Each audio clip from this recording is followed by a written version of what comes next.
जय Shri Krishna, Radhe Govind. Welcome back to Kanhamrit. तो आज इस वीडियो में बात करेंगे विजया एकादशी कब करनी है, विजया एकादशी के क्या क्या शुभ मुहूर्त है, विजया एकादशी का व्रत हमें किस प्रकार से करना है, कितने टाइप्स के एकादशी व्रत हम कर सकते हैं, दसवीं से लेकर द्वादशी तक के क्या क्या नियम हमें एकादशी व्रत में अपनाने होते हैं जिससे संपूर्णतः व्रत के फल की प्राप्ति हो, भगवान का प्रिय भोग क्या रहेगा, पूजा विधि क्या रहेगी और एकादशी व्रत से जुड़े जितने भी आपके प्रश्न होते हैं ना, उन सभी प्रश्नों के उत्तर आज आपको इस वीडियो में मिलने वाले हैं। लेकिन वीडियो को शुरू करने से पहले अगर आप लोगों ने चैनल पर पहली बार विजिट किया है तो चैनल को सब्सक्राइब करके बेल आइकन जरूर प्रेस कर दीजिए ताकि आने वाले सभी न्यू वीडियोस के नोटिफिकेशंस मिलते रहें। चलिए इस वीडियो को शुरू करते हैं। देखिए, किसी भी व्रत को करने से पहले ये जानना बहुत जरूरी होता है कि उस व्रत का महत्व क्या है। तो मैं आपको पहले विजया एकादशी का महत्व बताती हूँ। ग्रंथों में कहा गया है कि जो भी व्यक्ति पूरी श्रद्धा और नियम के साथ विजया एकादशी का व्रत रखते हैं, उनके अभी के और पूर्व जन्मों के जितने भी पाप होते हैं वे सभी पाप नष्ट हो जाते हैं। ब्रह्मा जी जब नारद जी को विजया एकादशी की कथा सुनाते हैं तब वे कहते हैं कि जो भी व्यक्ति विजया एकादशी पर इस एकादशी के महात्म को पढ़ता या श्रवण करता है उसे वाजपेयी यज्ञ के करने की प्राप्ति होती है। मतलब इतना फल आपको मिलता है। देखिए, हर एकादशी की अपनी एक अलग कथा होती है और हर एकादशी पर उसकी कथा को हमें अवश्य ही श्रवण करना चाहिए। विजया एकादशी की कथा भी आपको अपने चैनल कान्हामृत पर मिल जाएगी, जो कि एकादशी वाले दिन मैं अपलोड करूंगी। आप लोग पूरे एकादशी वाले दिन में जब भी आपको समय मिलता है कथा को अवश्य ही सुनिएगा। सिर्फ सुनने मात्र से ही हमें वाजपेयी यज्ञ के फल की प्राप्ति जितना लाभ होता है। इस एकादशी की बहुत महिमा है। जैसे नाम से समझ आ रहा है ना, विजया एकादशी मतलब किसी भी कार्य क्षेत्र में विजय प्राप्ति के लिए, वो चाहे इस लोक में हो या परलोक में हो। अगर आप इस एकादशी का व्रत पूर्ण श्रद्धा और भक्ति भाव से करते हैं तो हर क्षेत्र में आपकी विजय होती है, हर क्षेत्र में आप लोग उन्नति करते हैं। सबसे पहले जानते हैं कि व्रत हमें किस प्रकार से करना है। तो देखिए, व्रत या तो आप निर्जल कर सकते हो या फिर आप जल पीकर कर सकते हो, दूध पे कर सकते हो, फल पे कर सकते हो, नहीं निर्वाह कर सकते हो तो फिर आप एकादशी प्रसाद भी ले सकते हो, जिसमें राजगिरी का आटा, कुट्टू का आटा, सिंघाड़े का आटा, आलू वगैरह ये सारी चीजें जो हम लोग फरियाल में लेते हैं वो ले सकते हो। ऑलरेडी मैं एक वीडियो बना चुकी हूँ जिसमें मैंने डिटेल में बताया है कि एकादशी व्रत में कौन सी चीजें हमें लेनी चाहिए और कौन सी चीजें नहीं लेनी चाहिए। आप उस वीडियो को देखिएगा, उसका लिंक मैं डिस्क्रिप्शन बॉक्स में दे दूंगी, क्योंकि यहाँ अगर बताऊंगी ना तो बहुत ज्यादा वीडियो लंबा हो जाएगा। अब जानते हैं कि हमें पूजा विधि कैसे करनी है, मतलब पूजा आपको इस दिन किस प्रकार से करनी चाहिए। देखिए, ये तो हम सभी जानते हैं कि एकादशी का व्रत भगवान श्री हरि विष्णु के लिए किया जाता है।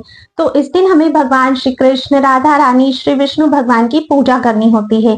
अगर आपके यहाँ पर विग्रह सेवा है तो आप उनकी सेवा कीजिए। काफी सारे लोग जो होते हैं वो पूरे विधि विधान से पूजा करते हैं, जैसे अलग से चौकी बिछाना, फिर कलश की स्थापना करना, फिर भगवान के विग्रह स्थापित करना और फिर संपूर्ण पूजा। लेकिन मैं आपको बहुत सिंपल तरीके से बताऊंगी क्योंकि हम लोग गृहस्थ में हैं और सबसे बड़ा हम लोग कलयुग में हैं। काफी सारी ऐसी हमारे ऊपर जिम्मेदारियां हैं जिन्हें भी हमें निभाना है। ऐसा नहीं है कि हमारा एकादशी का व्रत है तो हम घर के बाकी लोगों के प्रति जो हमारे कार्य है, जो जिम्मेदारियां, उन्हें ना करें।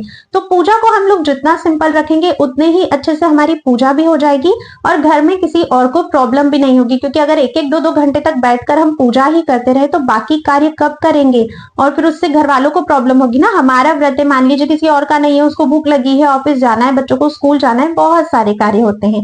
तो पूजा आप लोग कैसे करोगे? अगर आपके पास लड्डू गोपाल है तो कोशिश करिए कि आप उन्हें एकादशी वाले दिन पंचामृत से अभिषेक कर सकें। अगर युगल जोड़ी सरकार है तो उन्हें भी आप लोग स्नान करवाइए। भगवान को इस दिन पीले रंग के वस्त्र हमें धारण करवाना चाहिए, क्योंकि भगवान श्री कृष्ण को पीतांबर सर्वोत्तम होता है और हमें भी कोशिश करनी चाहिए कि हम भी इस दिन पीले रंग के ही वस्त्रों को धारण करें। ठीक है, उसके बाद पुष्प भगवान को अर्पित कीजिए, आरती कीजिए, धूप जलाइए, भगवान को नैवेद्य अर्पित कीजिए। इस प्रकार से बहुत सिंपल तरीके से ही आपको अपनी जो मॉर्निंग की पूजा है वो करनी है। देखिए, एकादशी वाले दिन ना ज्यादा देर तक नहीं सोना चाहिए। कोशिश करिए कि आप लोग ब्रह्म मुहूर्त में उठ जाएं, स्नान आदि से फ्री हो जाएं और भगवान की पूजा सबसे पहले कर ले। उसके बाद फिर घर के जो भी कार्य है आप वो कर सकते हैं। इस दिन तुलसी देवी की विशेष पूजा की जाती है। कई सारे भक्तों का भाव रहता है कि तुलसी महारानी का निर्जल व्रत है, तो वो फिर इस दिन तुलसी महारानी को जल अर्पित नहीं करते हैं। आपका भी ऐसा भाव है तो आप जल अर्पित मत कीजिएगा। आप दशमी के ही दिन पर्याप्त मात्रा में तुलसी देवी को जल अर्पित कर सकते हो। इस दिन तुलसी देवी के पत्तों को भी हमें नहीं तोड़ना चाहिए, तो पत्ते भी आप दशमी पे ही तोड़ कर रखिए।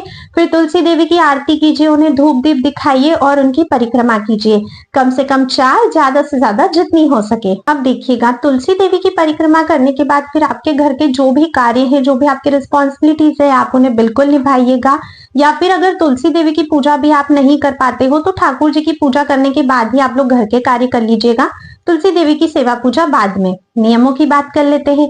अच्छा, एक और बात शाम की पूजा का भी बता देती हूँ कि शाम की पूजा बहुत ज्यादा आवश्यक है इस दिन करना। कई सारे लोग ऐसा होते हैं जो डेली शाम की पूजा नहीं करते हैं क्योंकि ऑफिस वगैरह में रहते हैं, पर कोशिश कीजिएगा कि एकादशी वाले दिन आप लोग शाम की पूजा अवश्य ही कर सको। या तो किसी को बोल दीजिए या फिर खुद कैसे भी समय निकाल के आप लोगों को शाम की पूजा करनी है, ठीक है। इसके बाद फिर हम लोग बात करते हैं कि नियम क्या क्या रहेंगे। तो देखिए, बहुत शॉर्ट में आप लोगों को बताऊंगी क्योंकि वीडियो बहुत ज्यादा लंबी हो जाएगी। डिटेल में मैं ऑलरेडी बता चुकी हूँ कि किन किन नियमों का हमें पालन करना है। उस वीडियो का लिंक मैं डिस्क्रिप्शन बॉक्स में दे दूंगी, वहां से आप लोग बिल्कुल चेकआउट करना। अभी शॉर्ट में बताती हूँ। तो सबसे पहले दशमी के नियमों को जानते हैं। तो देखिए, दशमी वाले दिन आपको सूर्यास्त के बाद भोजन नहीं करना होता है। सूर्यास्त होने के पहले पहले भोजन कर लीजिएगा। भोजन जो है वो शुद्ध सात्विक होना चाहिए। प्याज लहसुन युक्त भोजन नहीं होना चाहिए। मांस मदिरा का प्रयोग आपको नहीं करना है। इस दिन आपको बेड पे नहीं सोना चाहिए, नीचे धरती पर सोना चाहिए। धरती पर बिस्तर बिछाकर आप लोग बिल्कुल सो सकते हो, ठीक है। दशमी वाले दिन आप लोगों को चावल का सेवन भी नहीं करना चाहिए, तो इन बातों का आपको ध्यान रखना है। अब बात करते हैं एकादशी। तो एकादशी के नियम तो मैं आपको बता ही चुकी हूँ कि हमें व्रत का पालन करना होता है। इस दिन हमें अन्न का सेवन नहीं करना होता है क्योंकि कहते हैं कि एकादशी वाले दिन जो कलयुग होता है उसका वास अन्न में होता है, तो इसलिए हमें अन्न का सर्वथा त्याग करना है। बाकी आप लोग फलाहार अपने अकॉर्डिंग जितना भी आपका शरीर का सामर्थ्य है उस हिसाब से आप लोग ले सकते हो। इसके बाद द्वादशी पर हमें व्रत का पारण करना होता है। द्वादशी पर भी एक ही समय हमें भोजन करना होता है जब हम व्रत का पारण करते हैं। बाकी आप लोग प्लीज डिटेल्ड वीडियो अवश्य ही चेकआउट कर लीजिएगा। अब आप सभी भक्तों का एक कॉमन क्वेश्चन कि भगवान को भोग क्या लगाना है। तो देखिए, पीले रंग की कोई भी चीज आप भोग लगाइए, बहुत सर्वोत्तम होगा। फ्रूट्स में आप लोग बनाना का भोग लगा सकते हो, केसर वाले दूध का भगवान को भोग लगाइए। इसके अलावा जो भी आपका मन करता है, जो भी आप भगवान के लिए बना सकते हो बनाइए और भगवान को भोग लगाइए। एकदम स्पेशल ऐसा कुछ भी नहीं था, बस फ्रूट्स में ध्यान रखिएगा, बनाना जरूर आप लोग अर्पित कर सकते हो। एकादशी का जो व्रत होता है ना, देखो वो भगवान के करीब होने के लिए होता है, ठीक है। इसलिए नहीं होता है कि बस अन्न का त्याग कर दिया और जो मन चाहा कर रहे हैं, दिन भर टीवी देख रहे हैं, सारी चीजें।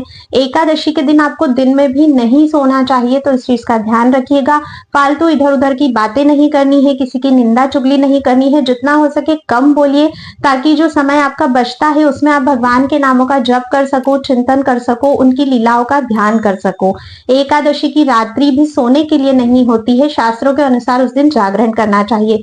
पूरी रात अगर आप नहीं भी जग सकते हो तो कोशिश करो कि 12 बजे तक तो आप एटलीस्ट जग लो। दूसरे दिन द्वादशी को पारण होता है तो फिर ब्रह्म मुहूर्त में तो हमें उठना ही है। तो इस तरह से अपने संपूर्ण एकादशी व्रत को आपको भगवान को डेडिकेट करते हुए करना है। मतलब भगवान के पास ही आपको नहीं बैठना है कि 24 घंटे उन्हीं के पास बैठना है, नहीं। अपने मन में, अपनी जीवा से भगवान के नामों का निरंतर जप करते रहो, जब भी समय मिलता है, जैसे भी समय मिलता है उस प्रकार से। आपको एकादशी का फुल डे का रूटीन कैसा होना चाहिए वो भी मैंने डिटेल में बताया है, जिसका लिंक आपको डिस्क्रिप्शन बॉक्स में मिल जाएगा। उस वीडियो को अवश्य ही चेकआउट करिएगा। अभी हम इस वीडियो को ज्यादा लंबा नहीं करते हैं, सारी जो इंपॉर्टेंट बातें थी वो मैंने आपको बता दी है। अगर कुछ भी मुझसे छूट गया है तो आप लोग प्लीज मुझे कमेंट करके अवश्य ही पूछ लीजिएगा।